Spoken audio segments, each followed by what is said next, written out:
Hello, welcome. My name's James Whitcomb. I'm the candidate coach, and I just want to say thanks. Thanks for stopping by today to participate in this workshop. Now, some of our other workshops, if you've attended them previously, are on specific topics. So we run a resume workshop. We've got a workshop just on how to write cover letters. We've got two workshops on interviews, one being how to prepare for interview, one being how to specifically answer interview questions. But today's workshop's a little bit different. So it's called Job Hunting Tips in a Competitive Market. And what I'm going to do today is give you just a couple of little tips along the way across a number of different things that you can do when you're looking for work that will hopefully help to make a little bit of a difference. Because it's always competitive when you're looking for work. Now, you might have heard in the media recently that because, companies are struggling to find employees because unemployment is actually quite low, that, you're kind of thinking, well, why is it hard for me to find work at the moment? Why am I sort of struggling? Well, let me give you some comfort here, because looking for work and applying for work is always competitive. It is always competitive. You still have to be the best candidate or the best prepared candidate to get the job. So it doesn't matter whether unemployment is 20% or 4%, it is still very competitive. The difference is you're just not as competing with as many people. But it's not like you're not competing with anybody. For some of the roles that we've recruited at Smart Recruitment, where I'm a director, previously we might have got 100 applications or 200 applications. Now we're getting 40 or 50 instead. So those numbers are lower, but hey, you still have to compete with 40 or 50 people. You've got a 1 in 40 chance of getting the job. So you need to do everything you can. You need to do every little thing you can to increase your chances and increase your advantages of getting the job. So let's get stuck into it. I'm going to share my screen with you.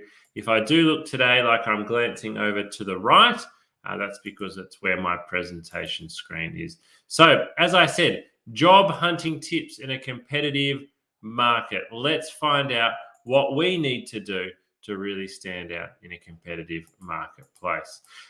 Before we get stuck into it though, just a couple of housekeeping things.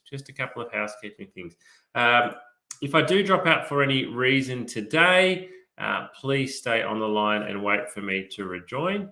It doesn't happen very often, but it might. Ask lots of questions, particularly if you're on one of our partner sites. We've got the chat function there, or if you're watching via our YouTube, Facebook, LinkedIn, or Twitter stream, you can ask questions and we'll respond to them in live time. But also take lots of notes. So if something stands out to you today, remember how it stood out for you the first time that you heard it. Write it down, go away and put it into action. And as always, you can watch a copy of today's workshop. We're coming to you live. The workshop will be on our YouTube channel as soon as it's finished, and you can watch it again, or you can share it with family and friends who might be looking for work as well. A little bit about me, your presenter, James Whitcomb. So who am I? Well, as I mentioned before, I'm also a director at Smart Recruitment. So we're an award-winning recruitment agency, and I've been working in recruitment since 2005. Over that time, I've conducted over 3,000 interviews and over 600 group assessments, placing well over 1,000 people into work. So that's my background. That's why I'm coaching you and running this session today. And launched the Candidate Coach, the platform that we're meeting on today, in December 2019. Alrighty. 10 job hunting tips in a competitive market. I've actually thrown in an 11th one this morning. So it's actually going to be one more than you can see on the screen there. But we're going to go through 10 tips. So it's not a long workshop today. It's certainly not going to take us an hour to get through these. Some of them are quite quick. But hopefully amongst these 10 or 11 tips, there's one or two you haven't been doing.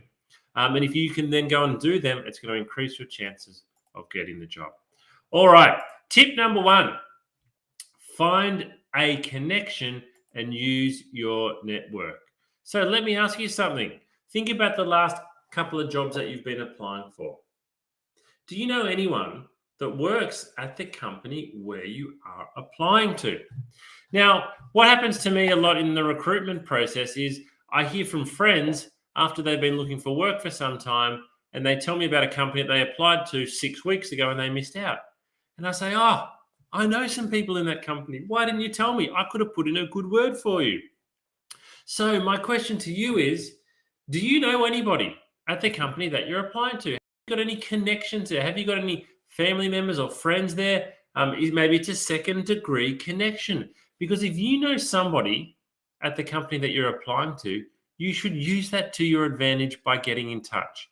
Recruiters actually like receiving a resume through an unusual source. It's a bit more interesting. Yes, we can get lots of resumes through Seek, but if your resume comes through a colleague of the person recruiting, it's going to come, I guess, with some extra value added to it. So, tip number one, do you know anyone that works where you are applying? If not, reach out and connect to them. You've hopefully got a LinkedIn account.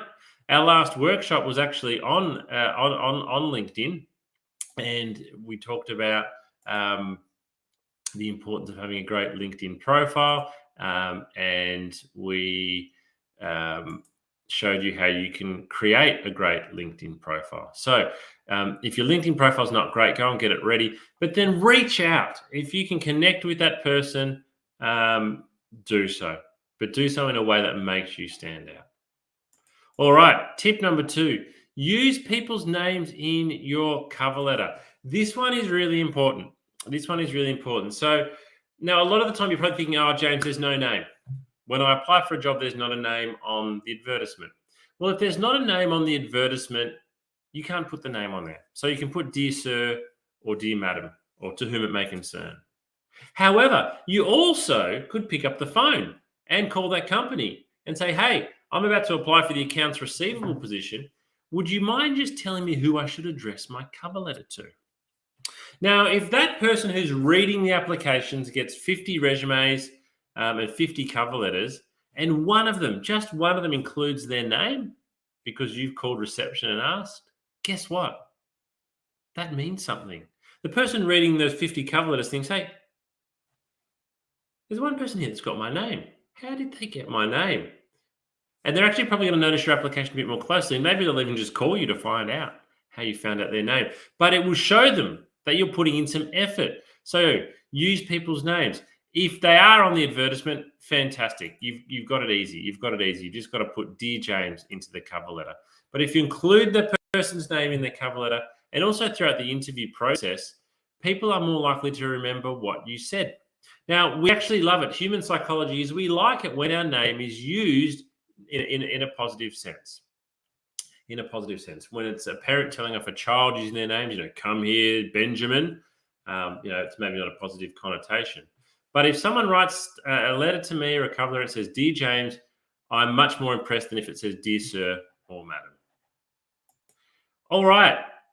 You might need to take notes, though. So particularly if you're a student and you're going to job fairs or careers fair at the moment, and you are meeting people, you're going up to the booths, what I would always encourage you to do is to take a notepad along. And so if you go up to a booth for a company and you talk to them about their graduate program and it sounds really good, write down the names of the people that you're speaking to.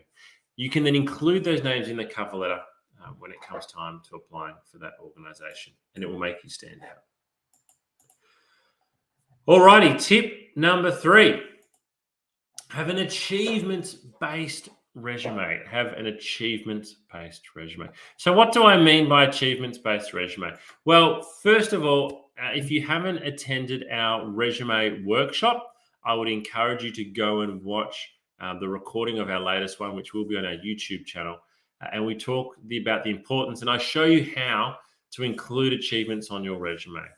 But basically what I want your resume to be is a document that sells you, it promotes you. If you've worked in McDonald's for the last 2 years, that's fantastic. But guess what? I probably know what you did in that job. So what your achievements actually tell me is how well you did it. And that's what I'm more interested in. So make sure you list achievements. 2 or 3 achievements listed for every job, and they need to be. You need to have some achievements on the front page of your resume. So change your thinking with your resume. It's not a boring academic document that just has a history of where you've worked. It needs to highlight and sell and promote you. And the best way to doing so is with your achievements being presented loudly and clearly. Everyone has the same qualifications when they're going for jobs. Well, not everyone, but most of the time. Again, particularly if you're applying for graduate jobs, everyone's got the same qualifications. It's your achievements that actually make you stand out. So go away and make your resume achievement based. Tip 4, show what you know about the company and the industry. So the second part here is probably the tip part, because you would be fairly aware that it's pretty common sense that when you're going for an interview or you're applying for a job, you do some research so that you show you know a little bit about the company. That's kind of the minimum standard. But if you want to stand out, a really good tip is to show that you are interested in the industry. You know what's happening in the market that you're going for a job in at the moment. You're interested in the goings on of the economy. But if you can specifically bring that together in your interview and show that you understand the industry, you're passionate about the industry, you're up to date with your industry knowledge, that speaks volumes to the recruiter. So when I meet a candidate and they mention it, maybe they say, they mention I read in the industry news, or I read this article about, what's happening in the industry, or asks me a question around the industry trends, I think, yes, this candidate isn't just after a job. They like this industry. And if they like this industry, they're going to like working for our company. So tip number 4 is show what you know. Work it into your cover letter, work it into your interview. Show what you know about the company. Because lots of candidates do research. So if you want to stand out, your research needs to be better. Than the other candidates. So where can we go? Well, company website, careers pages, they're the first 2. They're the easy ones. Press releases, annual report, and other industry news sources are where you should really be going, in particular, if you want to stand out. Tip number 4. So let me share with you a really important example. And if you've attended any of my workshops previously, you'll know what I'm talking about here. I'm going to share with you a LinkedIn post from well-known recruiter Stefan Wheeler. Now, Stefan,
I just want to highlight that bottom sentence again. I'm going to read it out again. So I understand doing research takes effort and you don't even know if it'll pay off.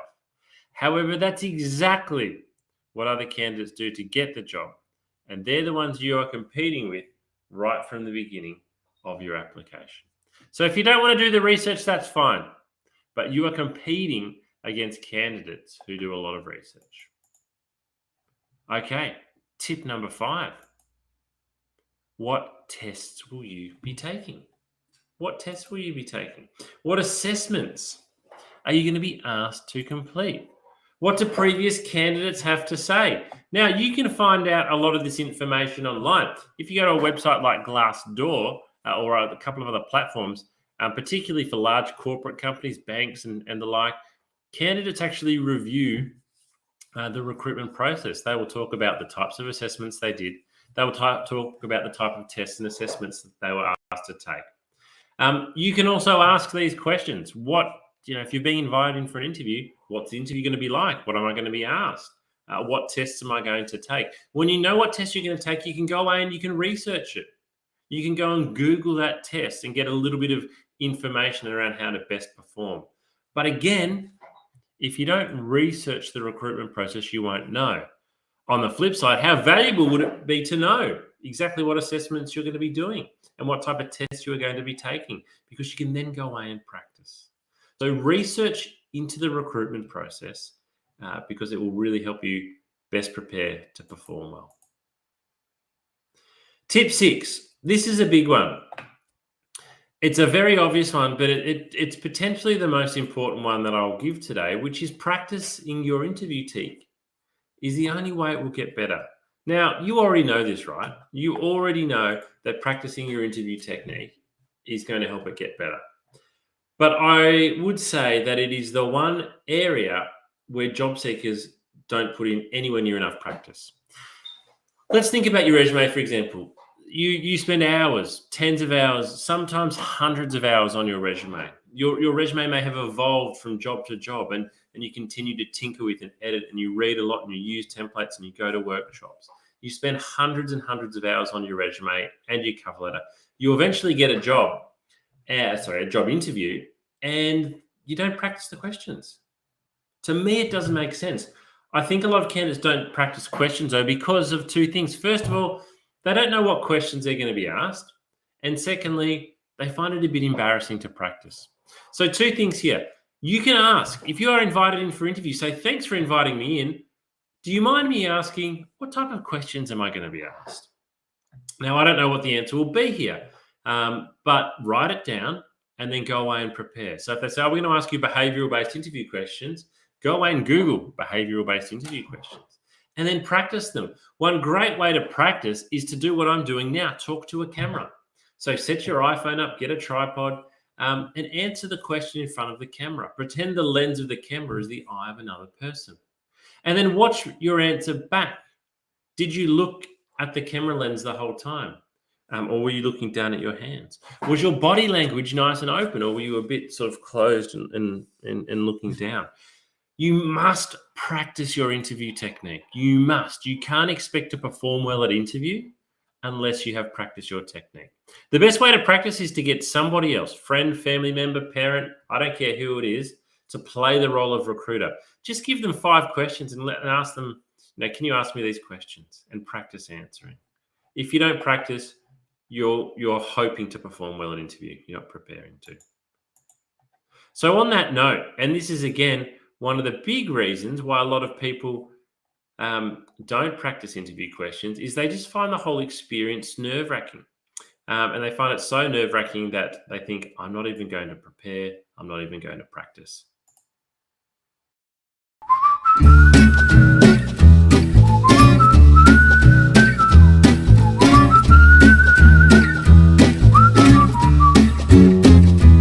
Thanks for joining us at The Candidate Coach, Dr. Barker. Tell us a bit about your background and the type of work you do. I am Dr. Sarah Barker. I'm a clinical psychologist. I've worked in workplace mental health with Black Dog Institute for the past 7 years.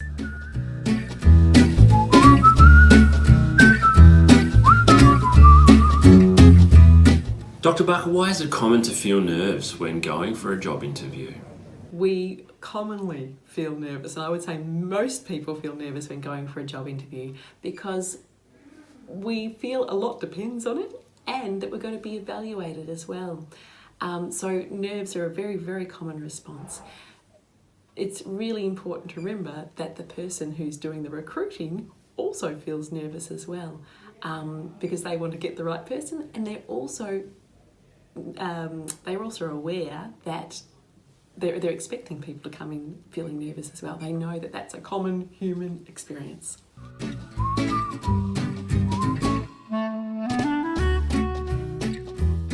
What can we do before the interview to help best prepare so that we're not overcome by feelings of nerves and anxiety?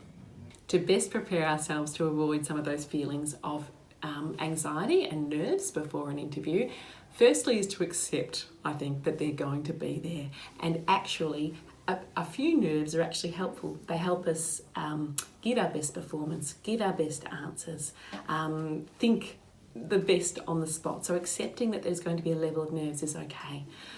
But I think also probably an hour beforehand or the morning before the interview, really practicing some breathing strategies, whichever is your favourite breathing strategy, to calm those nerves down, calm the system down, calm the breath down, and allow your body to relax as much as it can into the interview.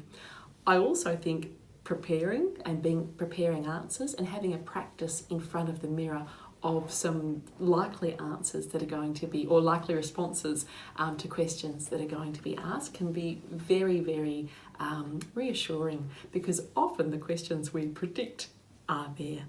And even on the internet, there are usually lots of questions for any job that are typical questions that you can then prepare a brief response reflecting on your experience beforehand. So it's not such a test in the moment then, because you've got some preparation behind you.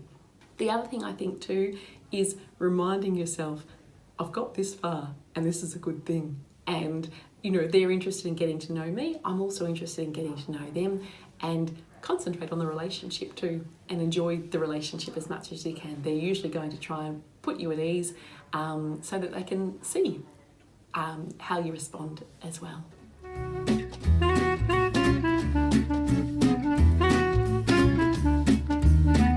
And what can we do during the interview if we feel a bout of nerves or anxiety coming on? It's very common for us to suddenly feel overwhelmed in the moment in an interview. If that happens, take some deep breaths. It's okay to buy some time. It's okay. And also, when we take deep breaths in an interview, it's only usually us that notice, okay? So taking some deep breaths can really be helpful. And even saying to the interviewer, could I just take a moment here just to pause and gather my thoughts? And then just breathe, okay? And then when you're ready, come back and say, I'm ready to continue on. And that's a fine way to manage nerves during an interview.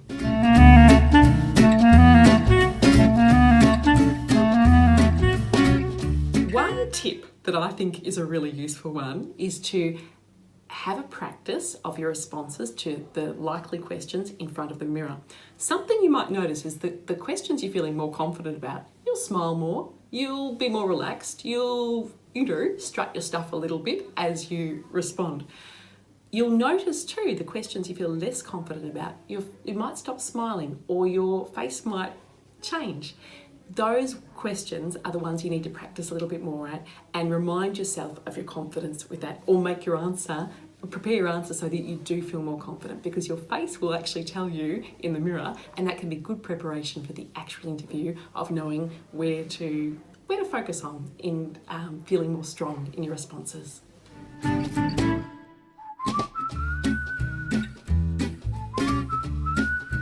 In summary, nerves and anxiety for interviews can be partially managed and avoided by preparing beforehand, using our breathing exercises and techniques to reduce stress so we're going in feeling calmer, and also during the interview by practicing those same skills.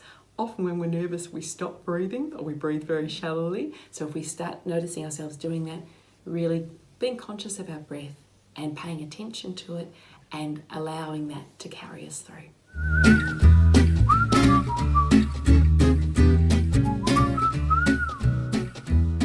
Thanks for watching today, and we hope this has helped you best prepare for your next job interview. Good luck.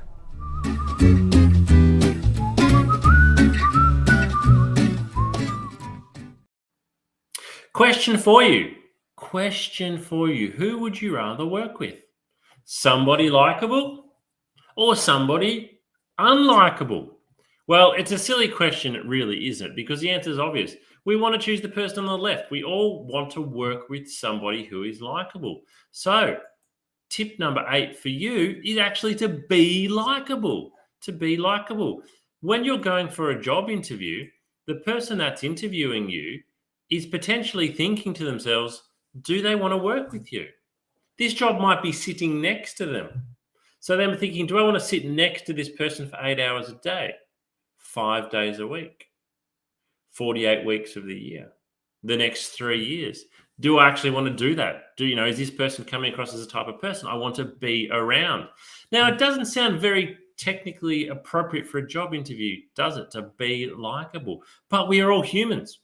It's within our nature to feel like this. So you need to be likable simply because it will increase your chances of getting the job. Tip number 9. Tip number 9. Ask great questions. Ask great questions. I talked before about the importance of going away and doing some research into your industry and company. Use that research to ask questions, because at the end of every interview, the person's going to say to you, do you have any questions at all for me? Now, when I ask that to a candidate, do you have any questions at all for me? If they say, oh, no, you've answered everything that I wanted to know, I think that's really bad.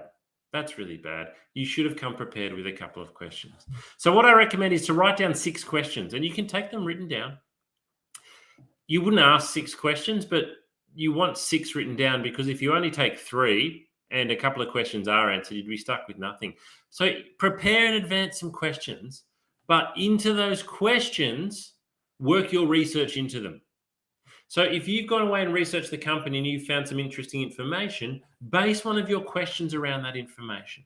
You're using that question to show off a little bit, to show you you've done some research, but it will make the recruiter think, wow, this person's really done their research. And that's a great question. I actually am really impressed when a candidate can ask me a question that I don't know the answer to, because they've done more research than me. Don't ask about the salary or the location. Don't ask those basic things. Use this as an opportunity to really stand out. Tip number 10, positive, responsive communication. I cannot tell you how often it is difficult for me to reach a candidate. I will be calling candidates today who have applied for a job yesterday who won't answer their phone and won't call me back. Make sure you have an active voicemail. Make sure I can leave you a message if you can't answer. Make sure you call back as soon as you possibly can. Answer the phone positively, professionally, and expect that that phone call is going to be from a recruiter. Show interest in the person you're meeting beyond what's on just the careers page. So ask them about themselves. Why do you like working here? Tell me a little bit about your journey. It helps to build rapport and build a connection, and it makes you more likable. Ask for honest feedback. There's absolutely nothing wrong with actually saying at the end of the interview, do you mind sharing with me how I performed today? I'd really like this job, so I'd be keen to know.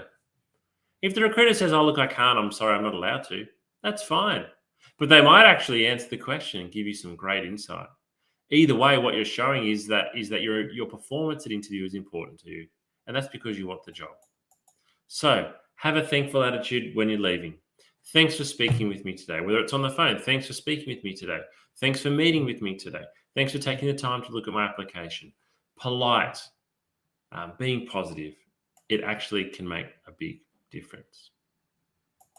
All right, in tip number 11, know how to perform well on video interview. So this one is super important at the moment. Super important because the majority of interviews are being done via video.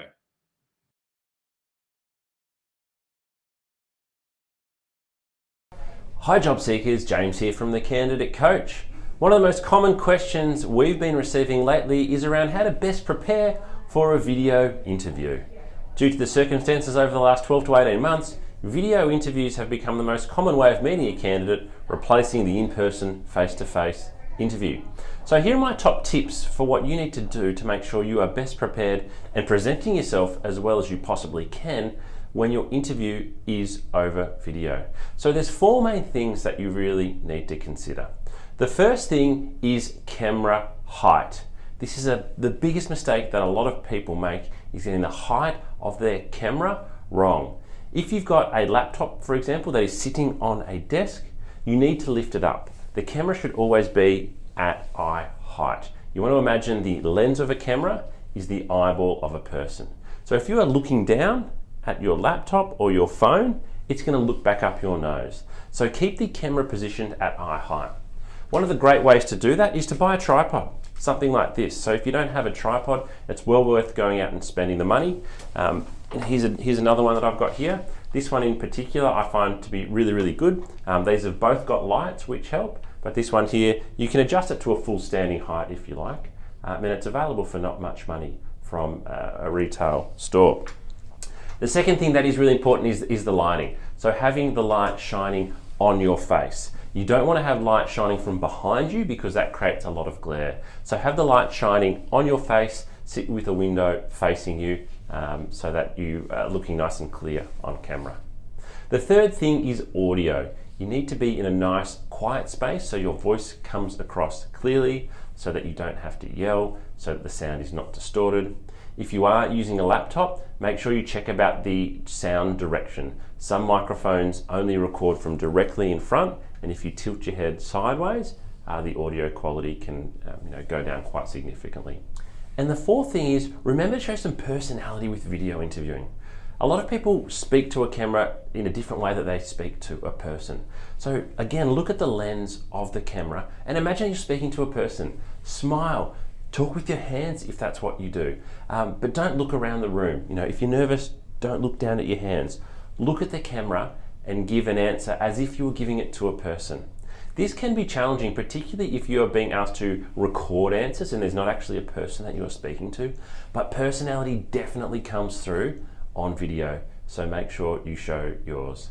And with everything, practice. If you're not sure how you're going to present, or you think, I don't think this is going to work really well, set up your camera, hit record, and just speak to the camera. Talk, see how you look, and practice several times. This is going to be the new norm, or not the new norm, it is the norm for quite some time now, so it's really important that you understand how to best prepare for video interviewing. Good luck.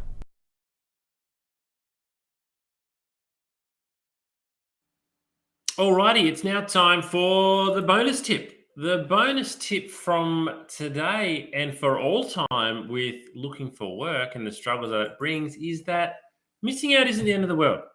Missing out isn't the end of the world. I see this with job seekers all the time. They get their heart and hopes pinned on one particular job. Or they give themselves 3 weeks to find a job. And when they haven't, they think it is the end of the world. But it's not. It might mean you need to change your expectations. What I'd say is, if you're not getting close and you're not getting at least to that interview stage, you need to change something. You need to change something. So if you're sitting there today and you're watching this workshop and you have applied for literally hundreds of jobs, first of all, I really feel for you. I work with a lot of job seekers who are like that, and I understand, how upsetting it can be. But what it means is if you don't change something, the result's not going to change. If you keep on sending out that same resume in the same format, in the same way, you are only going to continue getting rejected in the same way. So you've got to change something. Even if you change something and it doesn't work, continue to change things up. Changing your cover letter, changing your resume. Maybe it's calling up about a job. Maybe it's walking in with your resume to a retail place and dropping it off and showing how well presented you are. But if you are really struggling and you're not getting anywhere and it's been quite a while now, I would really encourage you to change things up. Now, if you're still wanting more assistance, a reminder of all the resources that are available to you on our candidate coaching platform. Look at them all here. We've got video coaching. We're actually up to 14 episodes now. I need to change this slide. We've got resume and cover letter templates that you can download. Interview questions you can download. You can take practice online tests, real pre-employment tests, and get your results. We've got checklists and articles. We've got advice for executive job seekers. We've got mental health support, and we advertise all of our upcoming workshops, and all of this is for free. All of this is available to you for free. So check out your candidate coaching platform and make the most of it. All righty. Well, thank you for attending today. We would love your feedback. We've got one more video that we're going to show you, but just before we do, please throw that link in, surveymonkey.com/r/candidate coach. In this survey, which only takes literally 2 minutes, I really just want to ask what you thought of today's workshop. Did you get any value out of it? And then we also ask, what else would you like? In our future workshops, we run 2 workshops every week. That's 8 workshops every month. We want them to be relevant for you. So in that survey, we also ask, what would you like us to provide more coaching and workshopping on? And as always, please follow our LinkedIn page to keep updated. Alrighty, we'll finish today with this video, which looks at one really important topic when it comes to recruitment, and that is looking after your mental health. So thanks very much for joining us today. We'll keep the chat function open for another 10 minutes and be in there answering questions. Enjoy the rest of your day. Thanks for joining our workshop today. My name's James. I'm the candidate coach. Bye-bye for now.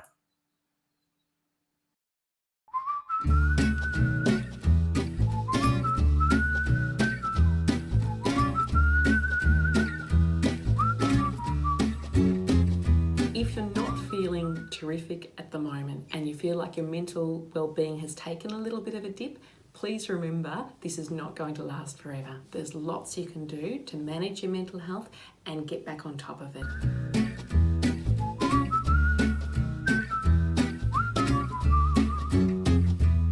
I am Dr. Sarah Barker. I'm a clinical psychologist. I've worked in workplace mental health with Black Dog Institute for the past 7 years.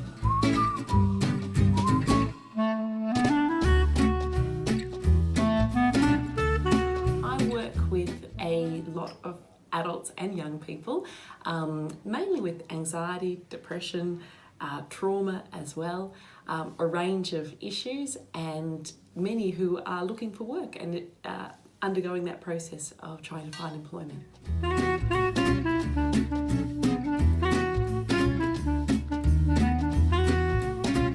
Looking for work causes mental strain because our identity is tied up with our work. Work gives us meaning, it gives us purpose, it gives us company and connection. So it's stressful for lots of reasons looking for work, and it can take a toll on our mental health.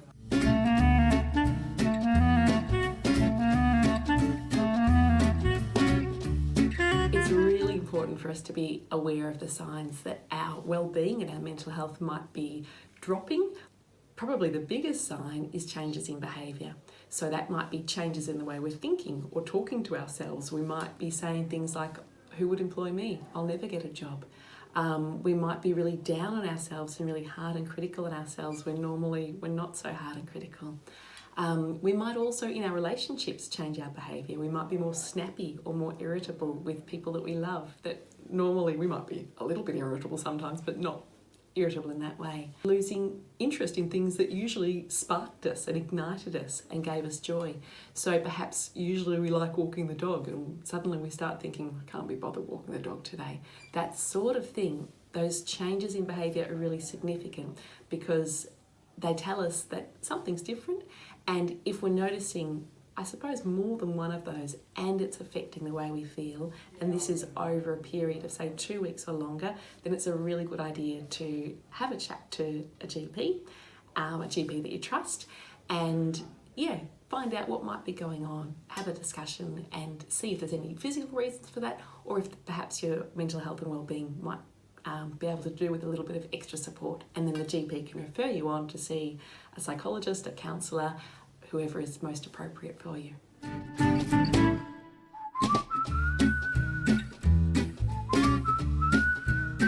There are so many great things you can do to look after your mental health when you're looking for work, and it's really important that you do. My very top tip would be really talking kindly to yourself and being compassionate with yourself.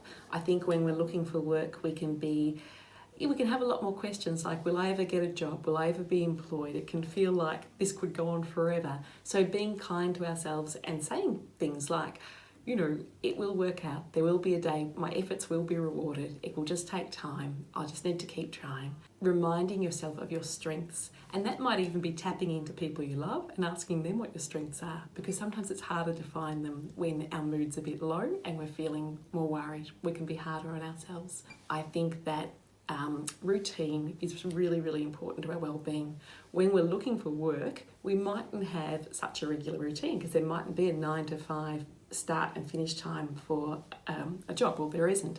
So instead, thinking about looking for work as a job in itself can be helpful. Having a start time and a finish time can be really helpful, and some set tasks that you hope to achieve that day. Purpose is really important too. So purpose might come through routine, but it can also come through other things. Meaning's really important, and our work gives us meaning. So when we're looking for work, meaning mightn't feel like it's there as much. Part of what we can do is infuse those tasks with meaning. So I am doing these things today, I'm looking for work, and that is meaningful in itself because there's an end goal to this. It will be something that's good for me and good for the people that I love as well.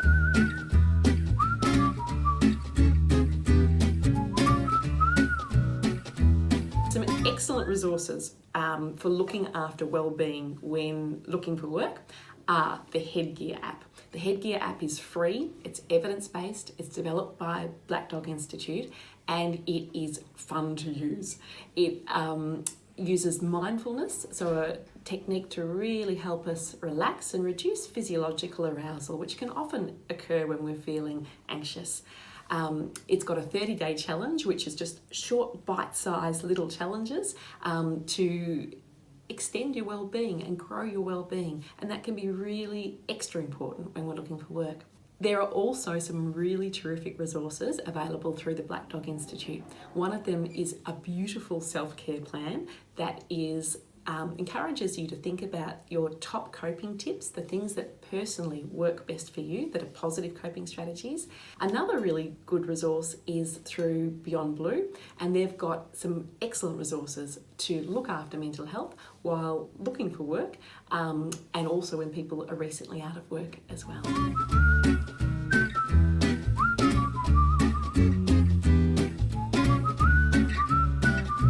Probably time to seek professional assistance when you notice your mood is lower and you're feeling more down than usual, when you're worrying more and perhaps worrying excessively about things that you wouldn't normally worry about, and perhaps in your relationships too, when you're more tense with people and perhaps more snappy or irritable. All of these are signs that perhaps our mood is not in the greatest space, and our well-being is not in the greatest space, and that it can be a great idea then to chat to your GP, who can then refer you to an appropriate person to help you strengthen your well-being.